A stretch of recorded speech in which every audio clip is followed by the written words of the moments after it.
It is finally out. Silksong is released. There has been nothing but praise, mostly, by the fandom and new players alike. And I jumped into Silksong. I played it day one, and I was super stoked, super excited, and was not disappointed by any means. Not in the slightest. And yes, I did beat the game. I beat it in about 30 and a half hours. That's not everything. And it's only just the first ending, right? But I beat just the first ending, base game, rolled credits, super stoked. The game's awesome, and I want to talk about it. Silksong is finally out. 8 years now. 8 years after Hollow Knight, we finally get the sequel, even though it was announced years and years ago. I can't tell you exactly when it was announced. But yeah, Team Cherry's finally done it. Once again, very few team members were even a part of this dev team, and they pumped this game out, and it is incredible. I'm super stoked that it's out, but it's also kind of sad that now with every direct and indie anything, we're not going to get people just spamming Silksong in the chats anymore. So no more of that, because the game is out, and I think that everybody really, really likes the game. The best part is it's only $20. Now, the original Hollow Knight is $15. Silksong is $20. And this game is dunking on the AAA industry. As far as sales go, the game functions very well. I had zero issues with the game. It ran well. The price was great. It was also on Game Pass, which is where I played it. But I eventually will probably buy the game anyway. I mean, it's $20. Come on. So it's incredibly cheap to play, but it is incredibly difficult to play. So that's what I wanted to start with, really, is talking about the difficulty, because a lot of people are saying that this game is harder than the original Hollow Knight. Now, I recently beat Hollow Knight last year. It was sometime early last year. It hasn't even been a year since I beat Hollow Knight till now. I think I played Hollow Knight probably last year around November or December, and it was fun. I loved Hollow Knight. I was sad that I hadn't played it years ago, but also at the same time, I had to wait less than a year from when I beat Hollow Knight to Silksong's release, which is super cool. Anyway, is Silksong harder than the original Hollow Knight? I don't know. I don't think so. I think I had a harder time on some of the Hollow Knight bosses than I did on the Silksong. However, I did not beat every boss, nor did I go for the ending in Silksong. And in the original Hollow Knight, I never did any of the DLC. Like, I had my fill of the game. I beat what I wanted to beat. I struggled through it, and I didn't want to hate myself playing through, like, the Pantheons and then trying to kill Absolute Radiance. I watched videos on it. It looked like a lot of time and practice that I did not want to put into this game. So, yes, I just beat the base Hollow Knight game, and with Silksong, I just beat the base Silksong game. But let me tell you, yeah, the game's difficult, but you can beat it. If I can beat it, and I'm terrible at video games, you can beat it. It just takes practice, and you have to be willing to learn and adapt and explore. So, one of the first arguments that I've heard, which was super, like, I'm very on board with this, of arguments against, like, the difficulty, right? People say it's too difficult. Well, here's one of the arguments that I saw a video of somebody talking about how there's not a difficulty slider per se in any settings with Hollow Knight Silksong, but there is one kind of baked into the game, and that is exploring. When you explore in these Metroidvania games, you find more health upgrades, you find more silk upgrades, you find more charms that you can use to put on your characters, you can find money, you can find secret bosses and areas, things that, you know, level up your character. Even though there's not really any XP, and you're not leveling up with numbers per se, as you explore, you're leveling up your character. You can get mask pieces, which gives you more health. You can get more silk, which gives you more, you know, abilities to use and the ability to heal. There's just lots of things that the game sprinkles in for you to get and, you know, level up your character. And the next thing I wanted to talk about with the difficulty is you have to be willing to learn. Like, when I get into a new boss, what I typically do is I just sit and I jump around and kind of dodge and try to figure out the boss's moves.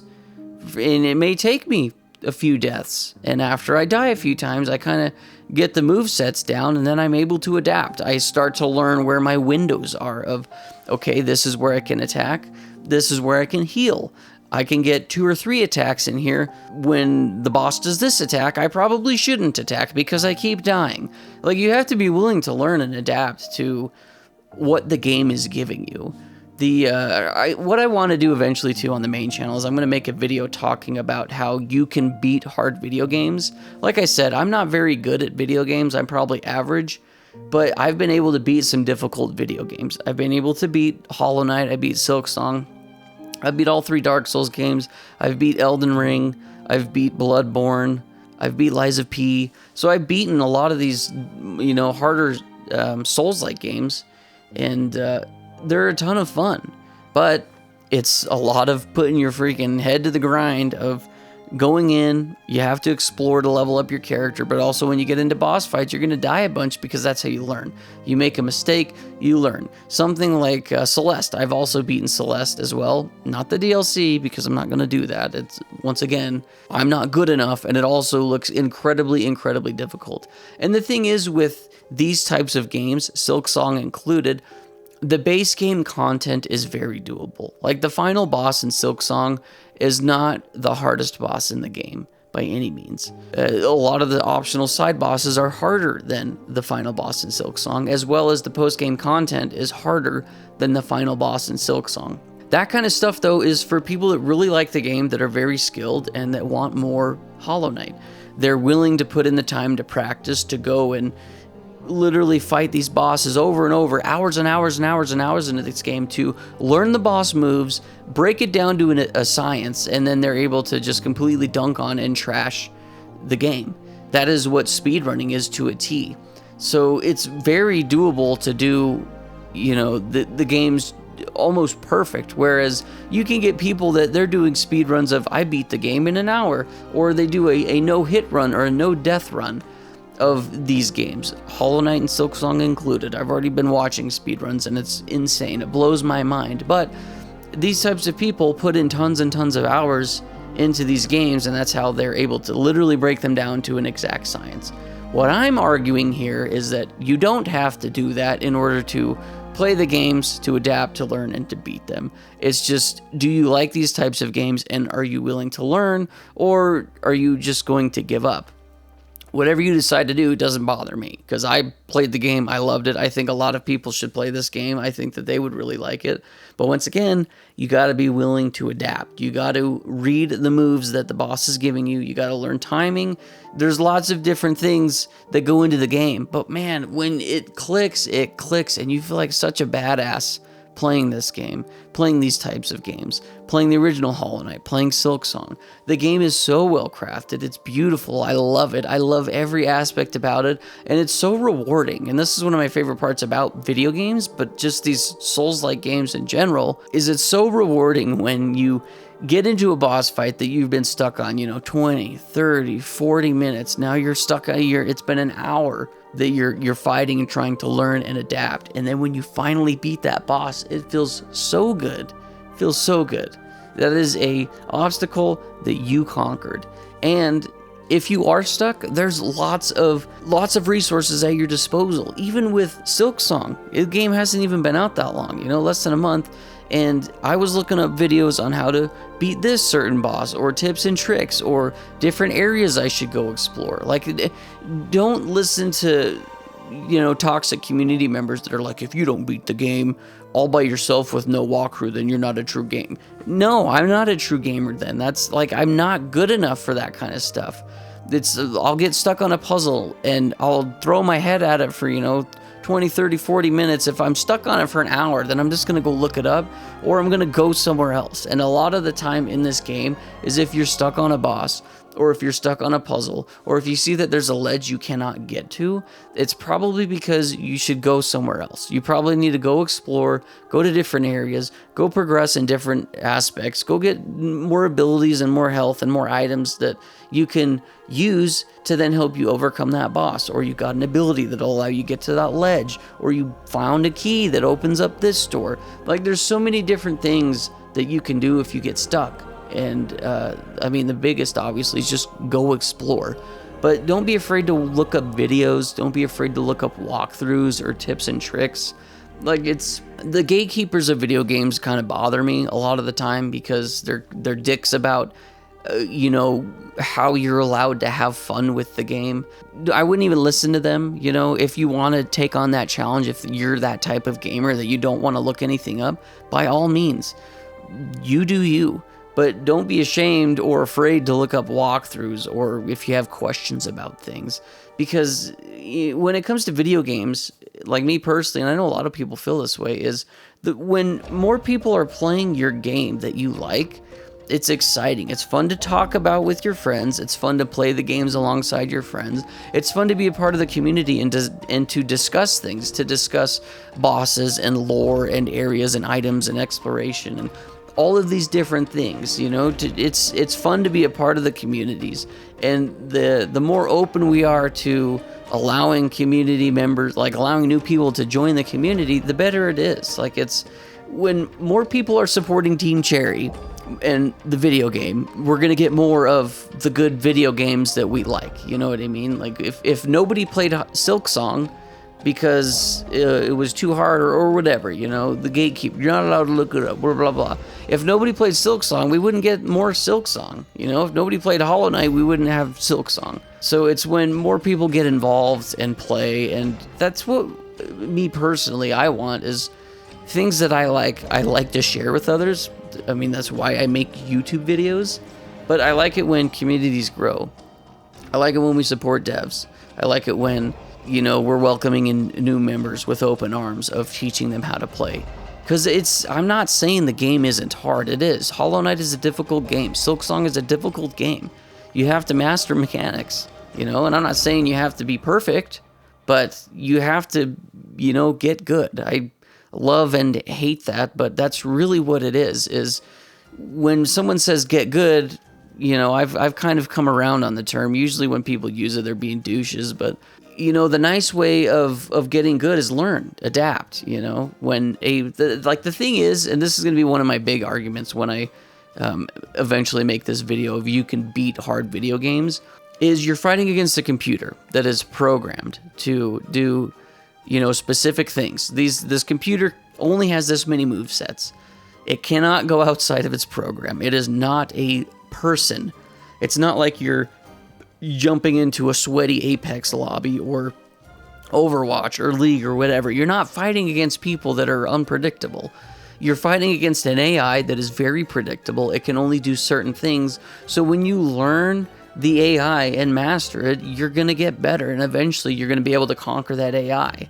Once again, speedrunners have broken this down to an exact science where they know, okay, the boss, when it does this move, it lands exactly right here. So if I stand here 2 pixels away, it's not gonna, I'm outside of its hit range, and then I can hit it 3 times. Then it's gonna jump, and it's gonna either do this move or it's either gonna do this move, because these AI are only programmed to do a certain amount of things. So yes, something like Hollow Knight and Silksong and Souls games, they are difficult, but you're going up against AI, and the AI only has a certain amount of moves. And the big argument I'm going to make is fighting the AI is way more doable than fighting an actual person inside a fighting game or Smash Bros. Or Call of Duty or whatever it may be.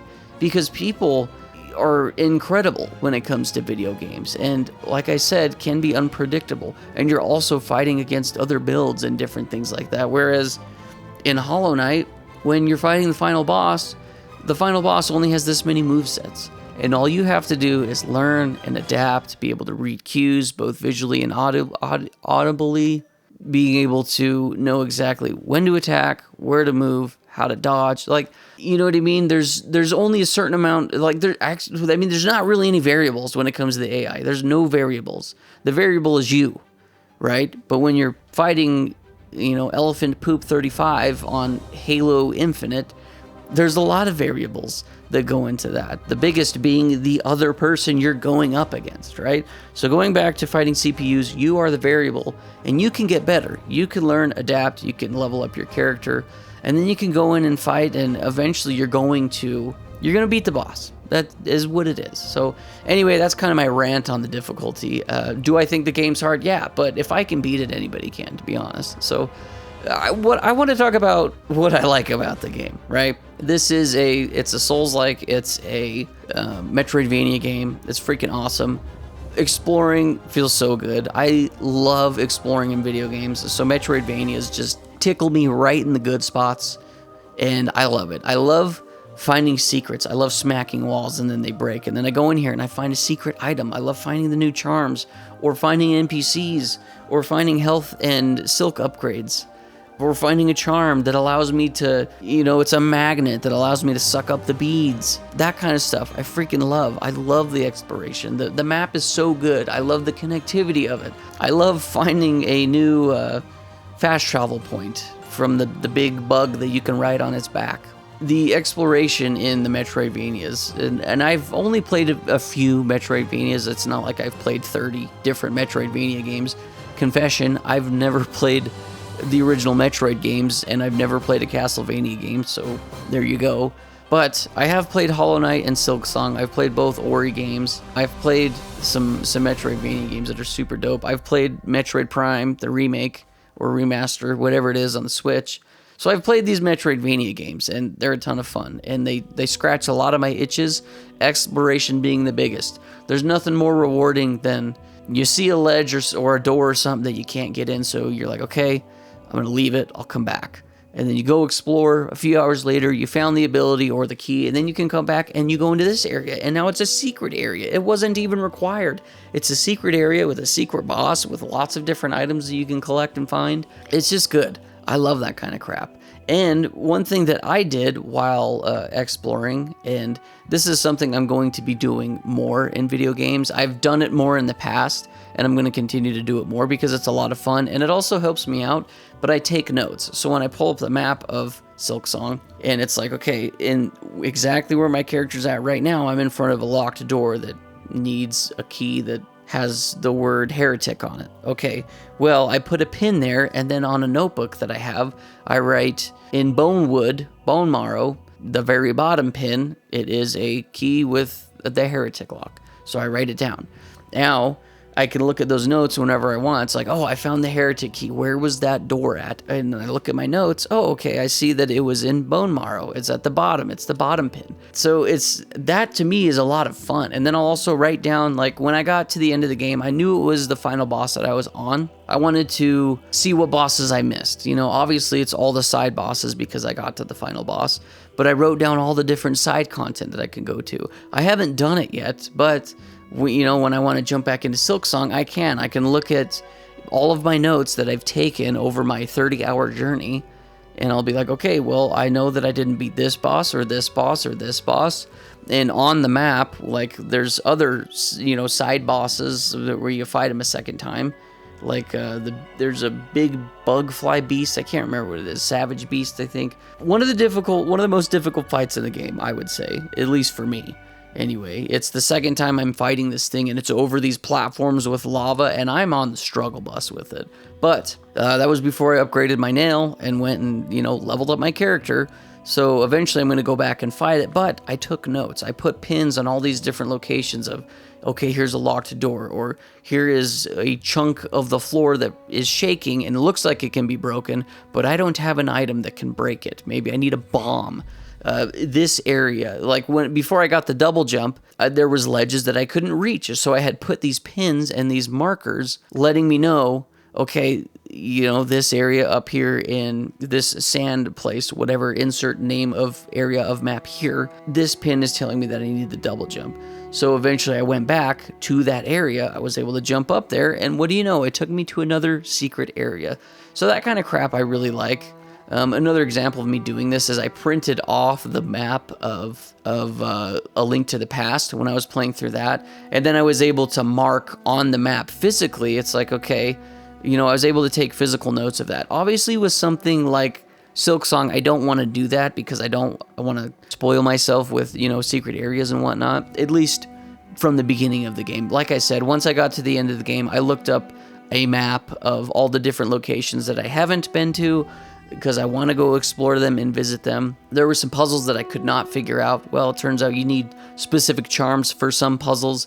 So I wrote down those types of notes. Like I already said, I wrote down all the notes of the bosses I need to go fight as well. So, I mean, that's how I like to do it personally. You can do it however you'd like, but I would recommend taking notes. And obviously, I looked up a lot of the stuff on the internet because if I knew where the area was, I wouldn't have to look it up. And obviously, I could put another 20 or 30 hours into this game just exploring and walking around and finding all of this stuff on my own. But I don't want to do that. My backlog of video games is humongous and infinite, and I want to get to them. So for me to spend another 60 hours on Hollow Knight, or another 30 hours on top of my 30, so it would be around 60 hours. I just don't want to do that. I don't want to put my time into it. I played the game, I loved it, I got pretty much everything out of it that I wanted, and now I want to move on to something else. But that doesn't mean I won't come back to Silksong. I don't really 100% games typically. I like to just play enough of it and roll credits, and then I enjoy my time with it. I try to get as much out of the game as I can because I don't very often replay games. So while I am going through a game, I want to try and get the most out of it as I can. And that's why, me taking notes on Silksong, even after I beat the game, of like different areas and things that I want to do, eventually I probably will go back and try to do more of that stuff. When I get the craving for some more Silksong, I'll jump back in and do some cleanup, go find more items, do some more side quests, because there's a lot of side quests in this game. And, that's how I like to go about doing it. Regardless, going back to my main point of I was able to beat the game and I'm not very good. You can do it too. So the last few things I did want to talk about, a lot of people were complaining about the down attack because when you first start playing, it's diagonal. It is difficult, but once again, you look at the screen when you're diagonal attacking so that you can figure out, okay, if I'm in this position and I diagonal attack, Hornet is going to go exactly this way so that you know exactly when to press the diagonal attack. So when you're bouncing on the damn flowers, you don't keep falling off and hitting into the spikes. Like for me, it was tricky at first and bothered me a little bit, but I kind of got over it. I was able to learn exactly my diagonal attack, and that's how it is.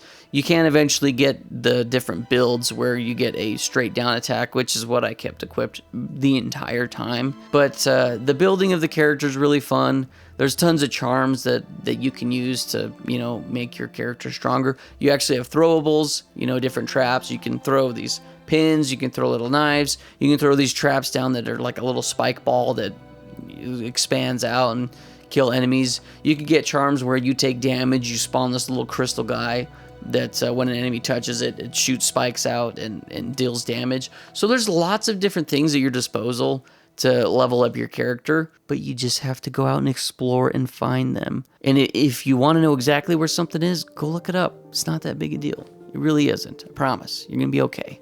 There's lots of side quests. Finding different parts of the map was awesome. Secrets and items is great.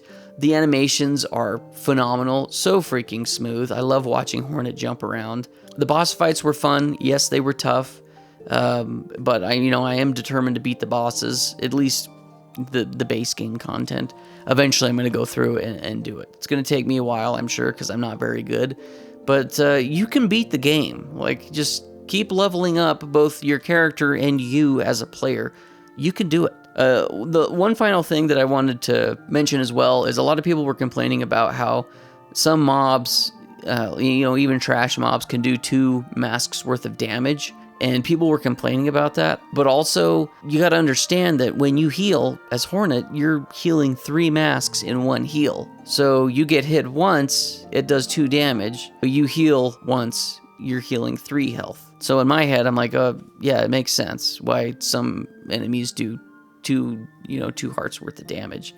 Whereas in Hollow Knight, the original Hollow Knight, you would heal and it would only heal 1 heart, but you literally have to stop, press the heal button to charge it off, and then your character heals. So that, to me, is way more difficult. It's way more difficult to get 3 heals off in a fight than it is to get 1 off that heals 3 in a fight. So that's kind of my thoughts on it. I don't mind taking 2 damage because I for sure prefer the heal once, get 3 hearts instead of heal once, get 1 heart. So anyway, that's just kind of my thoughts on Hollow Knight Silksong. I think the game is a masterpiece, and, I think a lot more people should play this game. I think tons of people have played it, especially day one, because it crashed Steam, it crashed Nintendo, I believe, and I think it crashed Xbox and PlayStation. I mean, everybody was trying to get their hands on this game. It's been hyped up for years, and I think it's lived up to every bit of the hype. I think the game's awesome. They've added lots of things. I'm sure there's going to be eventually a DLC that I will not play, because once again, if it's anything like the original Hollow Knight DLCs, I suck, and it's difficult for me to do that. And I don't want to put another 30 or 40 hours into the game. Maybe I will eventually, because, my tastes and thoughts on things is always changing. But once again, I put 30 hours into Hollow Knight Silksong.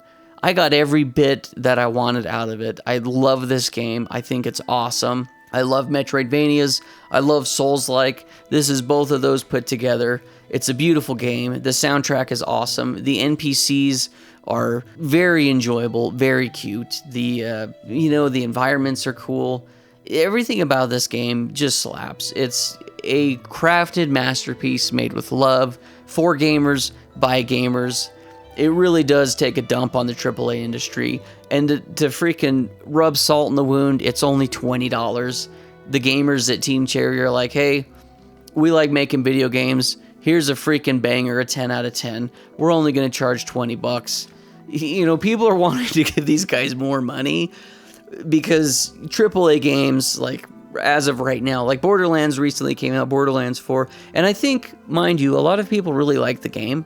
I think there's a lot of functionality issues as far as it running properly, but that's $70. The new Ubisoft games that come out, $70. Mario Kart 8 or 9, whatever we're at, Mario Kart World, $80. Hollow Knight Silksong, $20. Anyway, that's my thoughts on Hollow Knight Silksong. Let me know what you guys think down below. Maybe I'm just crazy. But, yeah, thanks for watching. Appreciate you guys. And as always, keep it rad.